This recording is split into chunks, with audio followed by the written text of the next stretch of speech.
nañu takk suñu ndigg ñu liggéey ñu construire ñu bâtir la richesse d'abord xam ni dañoo am un gap une dette abyssale à payer. 5 000 milliards 261 millions et suivant suñuy recette total recette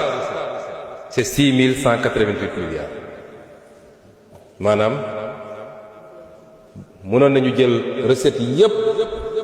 faye ko bor bi moom donc la cay des matul 1000 milliards. Premier trimestre bi bor bi mi ngi ci 1938 milliards boo ko tasee wàllu bor intérieur bi c'est 762 milliards bor extérieur bi 1175 milliards. Deuxième trimestre bi mën naa ko faram-fàcce waaye day gudd. lii mooy ndono gi nga xam ne gars yi bëggu fi ñu wax ko. il faut que yéen parlementaires il faut que les cadres les intellectuels parce que débat bi mënuñu koo gaaw a suul ndax moo arrangé nit ñi mais tout part de là mooy lan nga fi fekk ak lan nga mën a demee. su ma jëfee comparaison ñoom bi ñuy egsi 2012 l'encours de la dette bi nga xam ne moom la régime bi fi jógoon bàyyi c'était 2704 milliards ñoom ñu ngi bàyyil 23 666 milliards l'encours de la dette mooy ful nañ ko 10 boo seetee loolu ñoom ba ñuy doon 39% du PIB la ñu doon ci dette 39% ci PIB mooy alalu réew mi yépp boo ko dajalee bor bi fanweer ak juróom-ñeent la woon ñoom ñu bàyyi ñu fi 119% du PIB loolu ngeen fi bàyyi de c'est-à-dire dañoo posé réew mi ba ko piégé ko ba kenn xamatul ñu ba ko lii c'est des statistiques du lu ma inventé ñu ngi veillé ci ministère des finances ku dem génne ko soo xoolee ñun suñu encours de la dette ma ne 23 milliards 666 ñoom ñu doon noonu juste à peine 2700 milliards kon lii mooy doon ñu déclaré woon 74% de taux d'endettement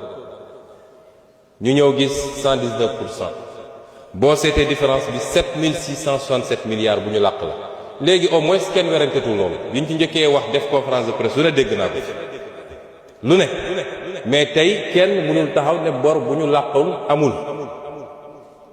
7667 milliards fan la ñu dugal 7667 milliards yi lu bokkul ak bor bi yépp nag dama génne loolu rek gis nga man 7660 milliards su ma ko amoon fi mu toll nii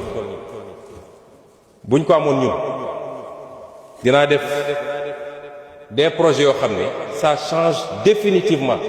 xar kanamu koom-koomu réew mi définitivement su ma amoon loolu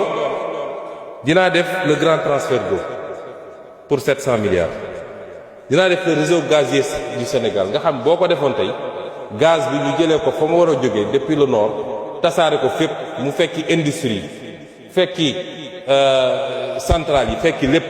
loolu li muy changer ci réew mi kenn xamul nu mu toll. Immédiatement le pays devient compétitif les entreprises se délocalisent nga liggéey. dinaa def les agropoles dans leur nouvelle version pas seulement ay bâtiments pour def de l'industrie mais ñu commencer ci production dinaa def les agropoles dinaa terminer l'agropole sud pour 186 milliards dinaa def l'agropole centre pour 304 milliards dinaa def sax les autres agropoles dinaa def le pré-Ferlo fonte tout le Ferlo changé ndox mi baawaan fu ne pour 330 milliards dinaa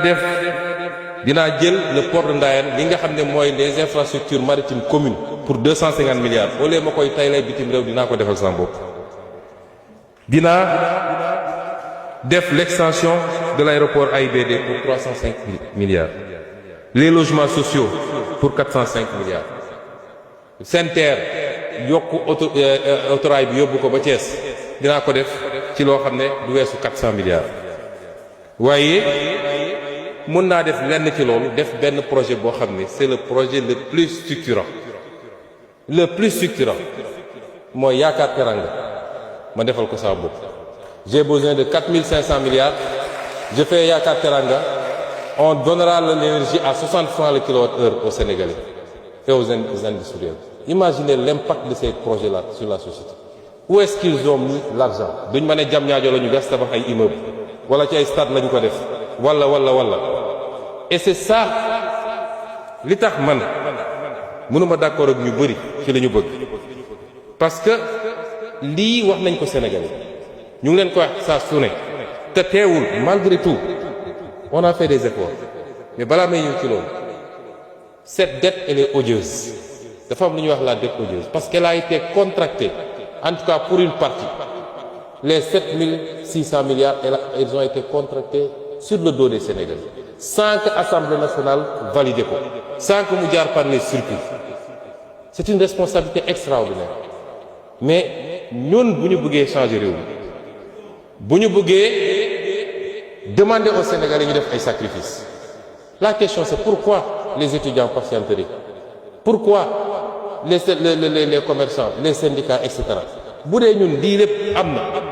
ba pare ñu ko def ne fi fang dara fekku leen fi kuñ ci jàpp sax ñu ngi pexe nuñ koy génne kuñ ci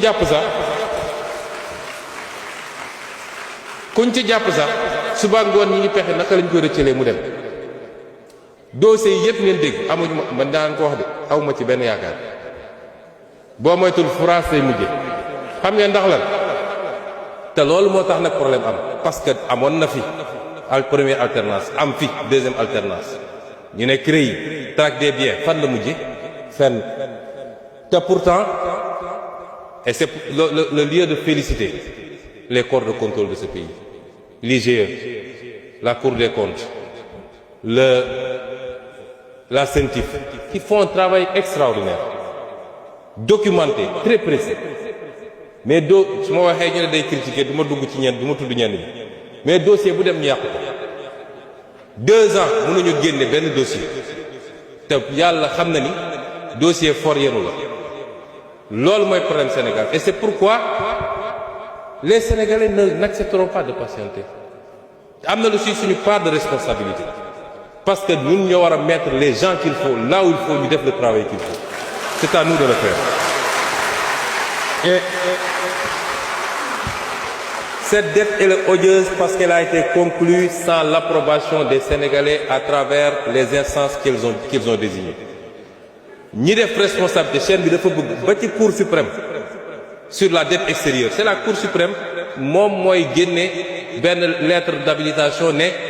bu ko bailleurs yi wala ministère des finances saisiré moom moo naan on a regardé mais cette opération est conforme à la loi mais la première loi en matière de finances c'est la loi de finances xanaa kay nga dem xool est-ce que ça c'est inscrit au niveau de la loi de finances est-ce que c'est des crédits qui sont inscrits toute la chaîne de responsabilité elle est là 7700 milliards ñu bëgg ko bàyyi mu demee noonu et ça buñ ko réglé wul notre responsabilité sera engagée et c'est pourquoi moi malgré cette situation je rends hommage au ministre des Finances et à toute son équipe au ministre de l'économie wallaay xamuleen nit ñi li ñuy daj pour cette gestion active de la dette ànd nañ fu bëri tukki dem di waxtaan di lijjanti wax na tous les mécanismes qu'on a mis en place ba ci le plan de redressement économique et social qu'il a oublié de citer qui est un instrument important nous demandons aux Sénégalais des sacrifices même si nous ciblons des secteurs à taxer qui n'impactent pas sur les besoins de première nécessité des Sénégalais mais nous demandons aux Sénégalais des sacrifices et c'est pourquoi il est impératif que loolu yëpp am et je disais tout à l'heure que malgré toute cette situation nous avons fait des efforts wax nañu fii léegi les baisse de l'huile de palme raffinée 100 francs par litre sucre cristallisé 75 francs farine 4000 francs par sac pain ciment riz le riz brisé le supercarburant le gasoil l'électricité tout ça malgré cette situation parce que yërmande gi ñu am ci askan wi moo tax ñu def ko mais loolu dafa ànd ak ñaar benn bi mooy il faut que les comptes soient rendus waxoon naa ko le 8 mai ci daje bi ñu amoon ne si on ne fait pas le travail pour que les responsables rendent compte man mënuma taxaw ci kanam Sénégalais di leen demander des sacrifices mënuma ko te suñ ko deful it la woon fa woon rek tôt ou tard dina amaat te dina amaat ci suñu régime bi parce que du soxor du règlement de compte waaye man mii lañ ma dénk ma gérer ko dinaa ci rendre compte devant les Sénégalais bu ma ci jëlee lu ma moomul dañ ma war a teg yoon loolu la ñuy defaree réew et c'est pourquoi boobu mooy premier élément bi deuxième élément bi mooy sénégalais xam ne richesse bu ñuy séddale moo fi amagul wax nañu léegi ay syndicats wax nañ ku nekk di réclamer lan ngay réclamer yow tu as un budget des recettes de 6 000 milliards tu payes des dettes de 5 000 milliards ñuy kurti sa gap di ko essayer nga ne yow léegi coûte que coûte tey malgré les efforts parce que bi ñu toogee léegi bëri na loo xam ne 12 ans syndicats yi nga koy daw mënuñu ko am dañoo toog rek signé ko malgré la situation du pays loo signé nag ñu ubbil la buntu bu bees léegi sax dégg naa ñu naan les revendications émergentes lan mooy revendication émergente loo signé tey ñu ubbi beneen il faut que ñu am un consensus dans ce pays-là ci fi ñu bëgg a jëm c'était ça l'objectif du pacte il faut pas qu'on pousse l'État à bout parce que nous si on nous pousse à bout nous ferons face du ñu joxe lu ñu amul du ñu joxe lu ñu amul te nag réew mi yemul ci 200 000 fonctionnaires wala 200 000 étudiants quand tu vas ci àll bi léegi honorable Mbaye Dione wax na ci àll bi ak honorable Diop bi dëkk fële mais demal ci àll bi est-ce que ñii di nekk fii di réclame dem nañ ba xool les paysans conditions yi ñuy dund est-ce que xam nañ ñeneen ak ñeneen ni ñu dund bëgg chaque jour nga réclamer benn prime bu bees ça ne peut pas se faire et ça ne se fera pas je le dis ici nañu takk suñu ndigg ñu liggéey ñu construire ñu bâtir la richesse d'abord xam ni dañoo am un gap une dette abyssale à payer soit on paye cette dette soit on ne la paye pas on est à défaut on va à la restructuration te ñëpp d'accord nañu restructuration baaxul ci réew mi 90% d'accord nañu ni notre position est la bonne mais qu'est-ce qu'on veut il faut qu'on sache ce qu'on veut le don de soi pour la patrie yemul ci ñun rek de chaque Sénégalais la l'enseignant fi mu nekk le professeur l'étudiant le transporteur kenn ku ne da nga war a xam ne man yàgg naa ko wax fii laa taxaw Assemblée nationale je suis le seul constant ci la may def wax naa ko fii 2019 ne Sénégalais yi bu ngeen reconduire ñii pouvoir bu mun a ñëw en 2024 il passera tout son temps ci suul ay pax fii laa ko waxoon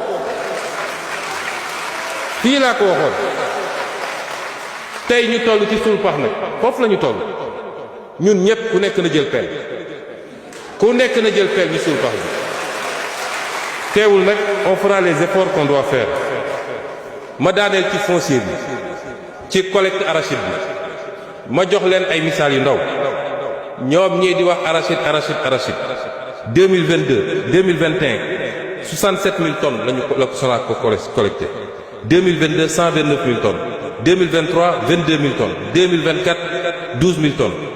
2025 ñun suñu premier collecte 155 000 tonnes 10 fois plus que ñoom seen collecte et cette année on est déjà à 190 000 tonnes 190 000 tonnes te campagne bi jeexagul c'est vrai vers le nord jeex na presque vers le centre mi ngi waaj a jeex dégg naa la complainte des gens du sud département de Vélingara Bignona ak ñoom seen les 2 mois à venir Sonacos foofu lay déployer wu dinañu jënd li ñu mën a jënd yépp ça n'a pas été facile mais on est en train de faire des efforts extraordinaires lu bokkul ak jiw bi lu bokkul ak engrais bi lu bokkul ak yeneen yi ñu def yépp ñu ngi def des efforts extraordinaires tey relancé nañu toutes les lignes de production ñun bi ñuy egsi seen usines yépp a taxawoon depuis 2 ans la première année le DG de la Sonacos a relancé toutes les usines te ci année bii dinañu renouveler les lignes de production à neuf pour Kaolack ak pour Ziguinchor et dinañu relancer la production à Diourbel. merci kon ñun il reste 2 minutes. nañ ko dugaloon cette fois.